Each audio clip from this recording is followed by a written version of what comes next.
Yes, good morning all of you.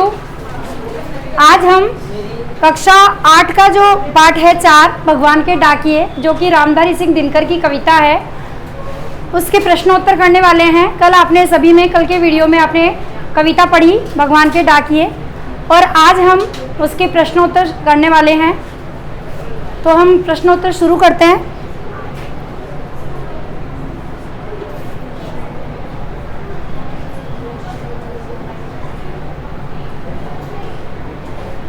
सभी बच्चे पहला प्रश्न लिखेंगे।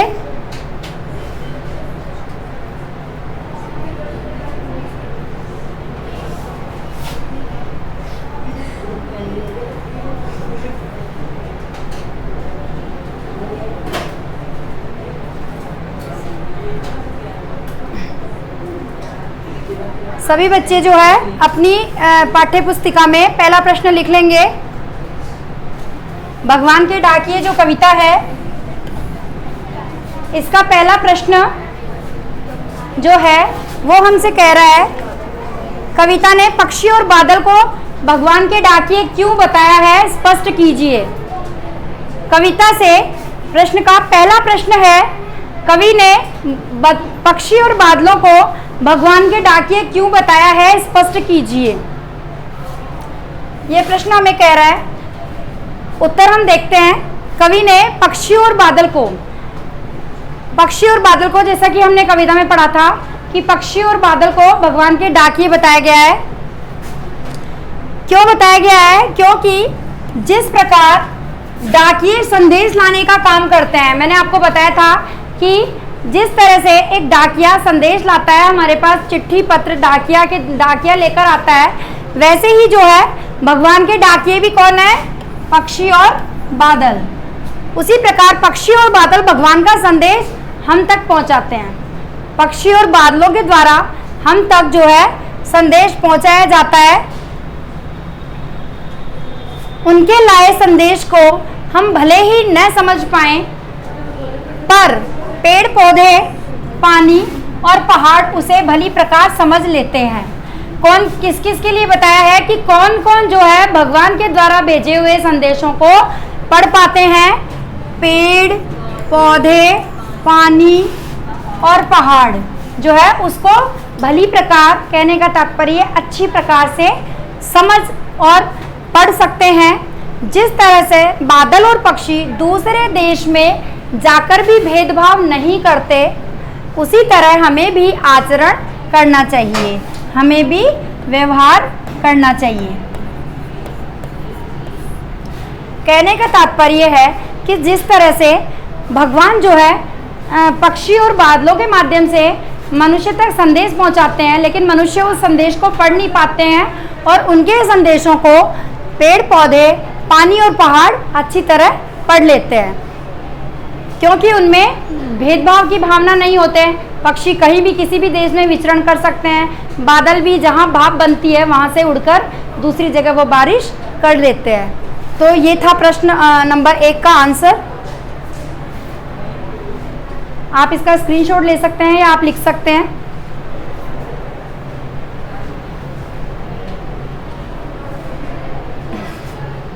दूसरा प्रश्न हमें कह रहा है, पक्षी और बादल द्वारा लाई गई चिट्ठियों को कौन कौन पढ़ पाते हैं? अब इसमें बोला है पक्षी और बादल द्वारा लाई गई चिट्ठियों को कौन कौन पढ़ पाते हैं?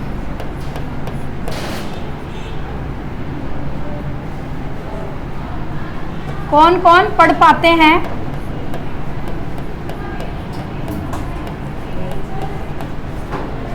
प्रश्न है हमारे सामने कि पक्षी और बादल द्वारा लाई गई चिट्ठियों को कौन कौन पढ़ पाते हैं। जैसा कि इसमें कविता में दिया गया है कि पक्षी और बादल द्वारा लाई गई चिट्ठियों को पेड़ पौधे, पानी और पहाड़ पढ़ पाते हैं। आंसर आप लिख सकते हो। ये 1 लाइनर आंसर है।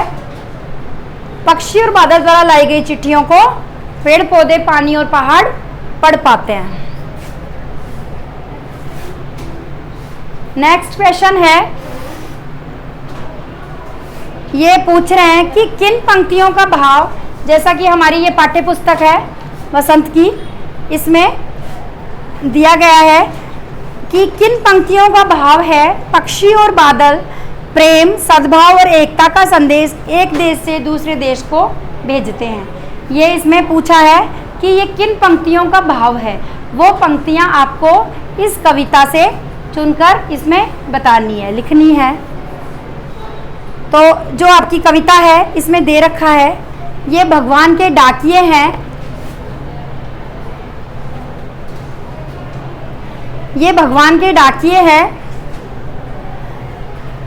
जो एक महादेश से दूसरे महादेश को जाते हैं। हम तो समझ नहीं पाते हैं, मगर उनकी लाई चिट्ठियाँ पेड़ पौधे, पानी और पहाड़ बाँचते हैं। ये इनकी कविताओं की जो है जो ये कविता की जो पंक्तियाँ हैं, इनका भाव अभी मैंने पढ़ के सुनाया, अभी मैं एक बार फिर से पढ़ के सुना देती हूँ। पक्षी और बादल प्रेम, सद्भाव और एकता का संदेश एक देश से दूसरे को भेजते हैं।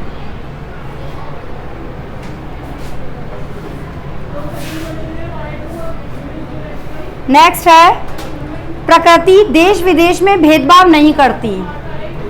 ये जो क्वेश्चन है, इसमें हम जो है इसमें बताया गया ना कि पक्षी और बादल भगवान के डाकिये हैं। तो दूसरे क्वेश्चन में बताया है प्रकृति देश देश में भेदभाव नहीं करती। कहने का तात्पर्य है कि प्रकृति जो है उसके मन में कोई भेदभाव नहीं है। जैसे मैंने बताया, पेड़ पौधे, बादल, ये किसी में भी भेदभाव नहीं करते हैं। पहाड़, पक्षी किसी में भेदभाव नहीं करते हैं। कहने का तात्पर्य है कि जब जैसे बादल है, बादल जहाँ से जहाँ वाष्प जो है बन के उड़ के जो है बादलों में जाते हैं और बादल बनते हैं, वहाँ पे ज़रूरी नहीं है कि वो बादल वहीं बारिश करे।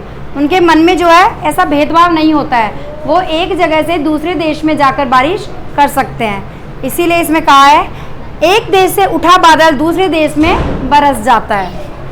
कहने का तात्पर्य है कि एक देश का भाप दूसरे देश में पानी बनकर गिरता है। ये इसमें बताया गया है। प्रकृति देश देश में भेदभाव नहीं करती। एक देश से उठा बादल दूसरे देश में बरस जाता है। इसमें कहा गया है कि प्रकृति जो है वो भेदभाव नहीं करती है। प्रकृति देश देश में भेदभाव नहीं करती है।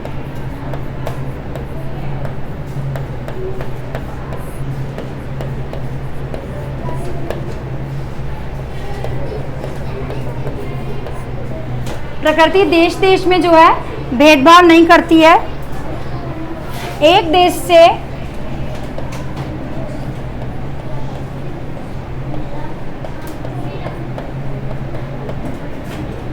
भाप बनकर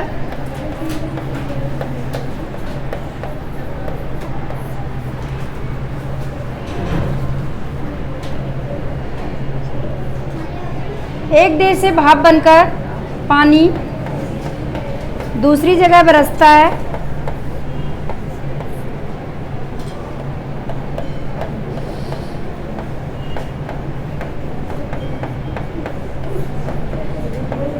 कहने का तात्पर्य है कि बादल जो है एक जगह से पानी लेते हैं लेकिन दूसरी जगह जाकर बरसते हैं। ये जो है इसका क्वेश्चन है कि इसको इसको मेंशन करने वाली कविता में कौन सी पंक्तियां हैं। तो पंक्तियां आपके सामने हैं। और एक देश का भाप दूसरे देश में पानी बनकर गिरता है। आप लिख सकते हैं अपनी नोटबुक में।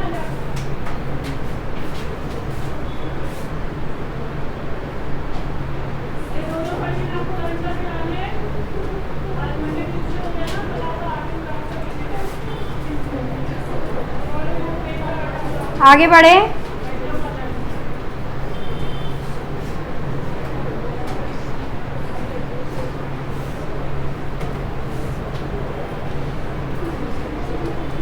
देखिए, इस कविता में रामधारी सिंह दिनकर ने तब आपको ये कहा है कि हमें जो है प्रकृति से कुछ सीख लेनी चाहिए। जिस तरह से प्रकृति के मन में कोई भेदभाव नहीं होता, वैसे ही मनुष्य को भी एक दूसरे से भेदभाव की भावना नहीं रखनी चाहिए। इन्होंने कई उदाहरणों के माध्यम से हमें बताया है, पेड़ पौधे, पानी और पहाड़ के माध्यम से बताया है कि उनमें सब प्रकृति जो है ईश्वर की देन है।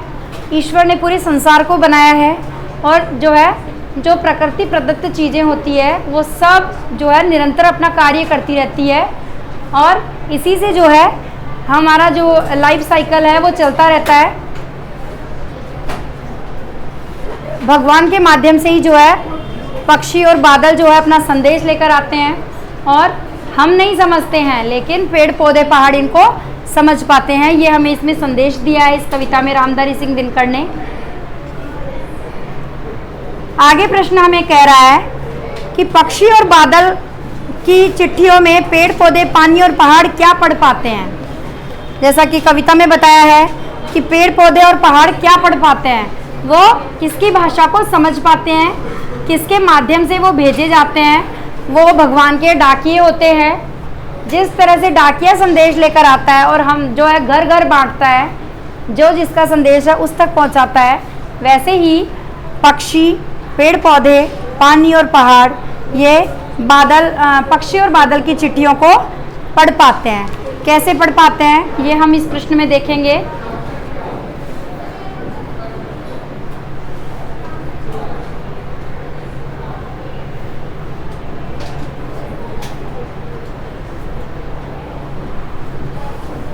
आप अपनी स्पीड बढ़ाइए थोड़ी। क्वेश्चंस आप बाद में लिख सकते हैं।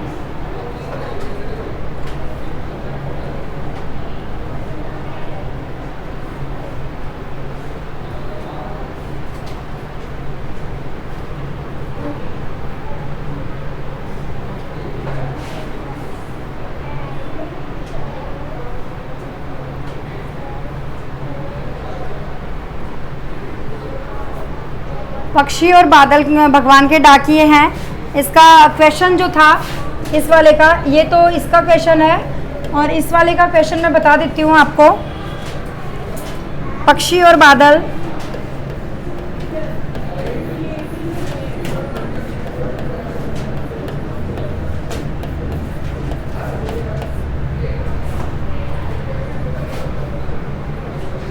प्रेम, सद्भाव और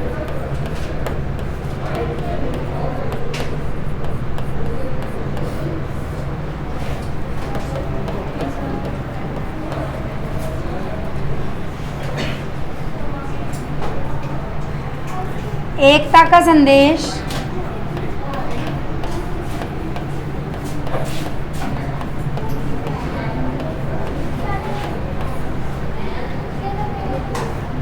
एक देश से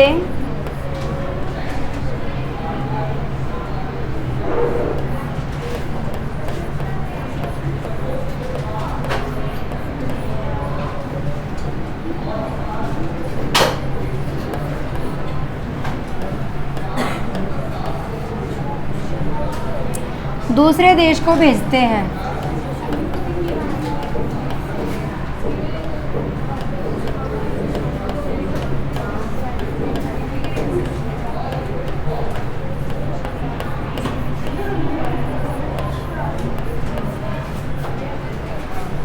ये इसका क्वेश्चन है।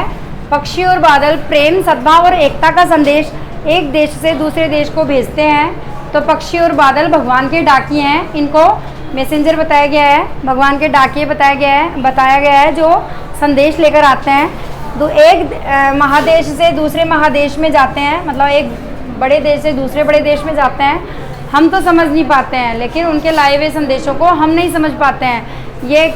ये जो है मनुष्यों के वश की बात नहीं है कि वो पक्षियों की, बादलों की भाषा समझ सके।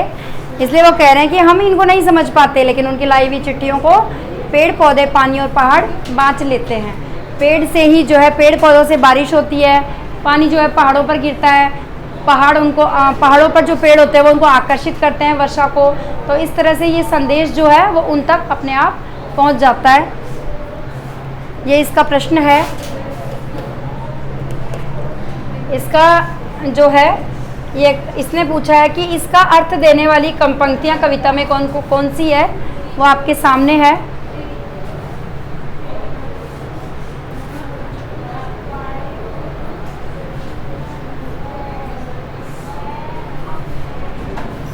अब हम आगे बढ़ते हैं। ये फर्स्ट तो हो गया होगा।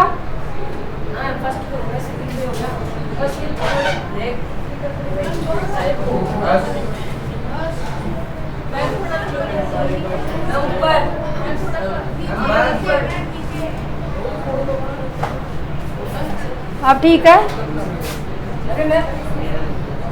वाला नहीं दिख रहा, तो कै वाला तो हो गया ना, कै वाला नहीं हुआ।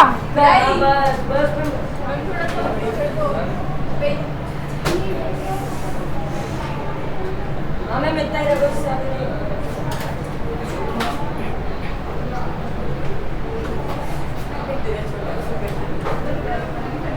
जल्दी कीजिए आप लोग।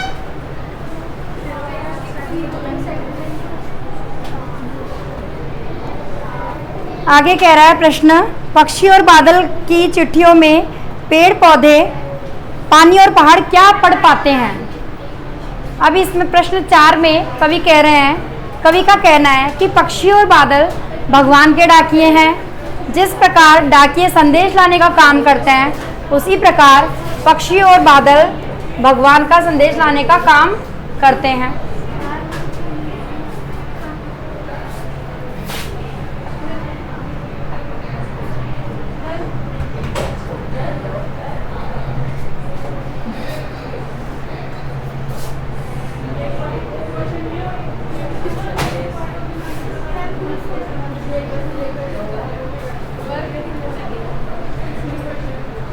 इसमें कवि कह रहे हैं कि पक्षी और बादल भगवान के डाकिए हैं। जिस प्रकार डाकिए संदेश लाने का काम करते हैं, उसी प्रकार पक्षी और बादल भगवान का संदेश लाने का काम करते हैं। पक्षी और बादल की चिट्ठियों में पेड़ पौधे, पानी और पहाड़ भगवान के भेजे एकता और सद्भावना के संदेश को पढ़ पाते हैं। देखिए, भगवान जो संदेश भेजते हैं वो कैसा संदेश होता है, एकता और सद्भावना का संदेश। ये है इसमें मेन, एकता और सद्भावना का संदेश जो है वो हम पढ़ पाते हैं। इस पर अमल करते नदियाँ समान भाव से सभी लोगों में अपने पानी को बांटती है। नदियाँ हैं, पहाड़ों से नदियाँ जब बहती है तो उनके मन में कोई बैरभाव नहीं होता है कि वो किस देश में बहेगी, जिस तरफ उनका फ्लो होता है वो उस तरफ बह लेती है। तो कहने का तात्पर्य है कि भगवान के द्वारा जो संदेश भेजे जाते हैं उनमें एकता और सद्भावना का संदेश होता है।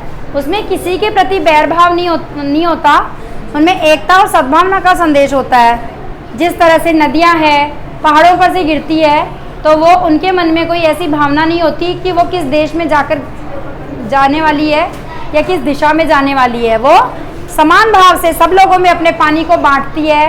जिस जिस देश में होकर वो बहती है वो नदी जो है सबको समान भाव से पानी बांटती है। पहाड़ भी सबके साथ जो है सबके साथ खड़ा होता है समान भाव से। पहाड़ जिस जिस क्षेत्र में वो पहाड़ फैला होता है उनके लिए, सबके लिए वो पहाड़ समान है। उस पहाड़ का यूज़ सभी कर सकते हैं। उसके मन में कोई बैरभाव नहीं होता है, उसके मन में अपने पराये की भावना नहीं होती है, क्योंकि वो सब चीज़ें क्या है, प्रकृति प्रदत्त है, प्रकृति के द्वारा दी गई है। और प्रकृति के द्वारा दी हुई चीज़ें सबके लिए समान भाव से यूज़फुल, उपयोगी होती है।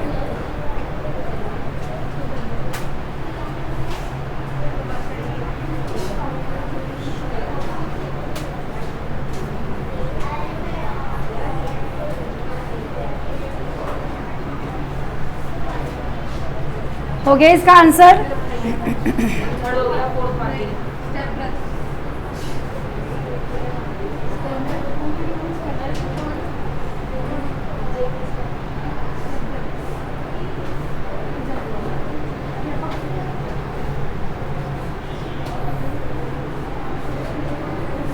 थर्ड तक हो गया सबका।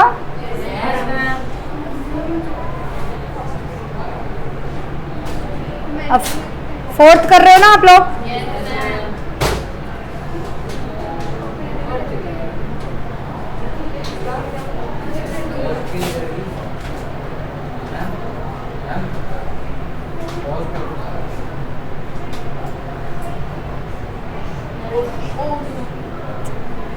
ठीक है, ये फोर्थ क्वेश्चन फोर्थ क्वेश्चन,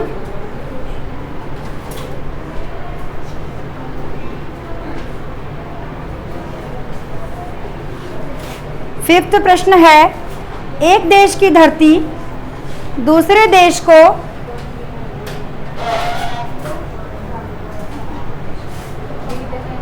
सबको दिखाई दे रहा है अच्छे से? Yes ma'am.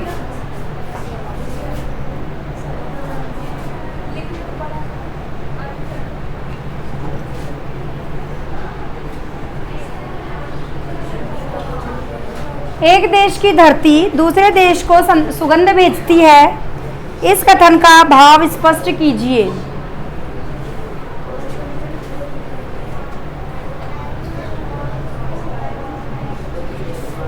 एक देश की धरती दूसरे देश में सुगंध भेजती है, इस कथन का भाव स्पष्ट कीजिए।